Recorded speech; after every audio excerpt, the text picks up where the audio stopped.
and he's now catching up with the driver. But I want you to take a look at this iron swing, and Brandon and I are going to break this down. At impact, he's going to have his left arm bent. You're going to notice that that toe is hanging down, so there has to be some rotation with the upper body. And look at the shaft lean and the slight bend in the left elbow. But look where that left wrist is, Brandon. Well, the left wrist, when you see somebody with as weak a grip as Jordan Spieth, of course, they're going to bow the shaft a lot. But it is the broken left arm that we revisit this from time to time because it is fun to talk about. And I think it's sort of a nuance that it's not fully understand that well. But a lot of players, that's Lee Westwood in the middle.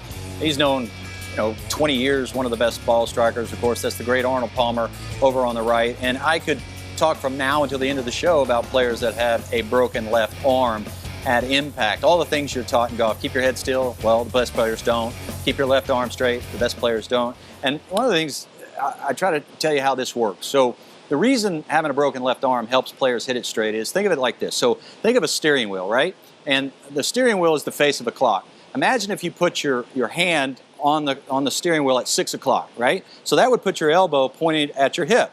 Now think about how much rotation you'd be able to have in your arm. You'd be able to go all the way over like that. Now imagine if you grabbed that same steering wheel at 12 o'clock, okay, which would put your elbow pointed at the target. You'd only have about this much rotation. Well, the same principle lives in the golf swing. The best players set up with their left elbow pointed at the target, and then at impact, their left elbow, and this is every one of them. This is Jack Nicklaus, this is Ben Hogan, this is every single great player. Tiger Woods, Jordan Spieth, Arnold Palmer. Their left elbow, even though this is where Ben Hogan got this wrong in his book. He wrote in his book that the left elbow is meant to point at the hip, except his didn't.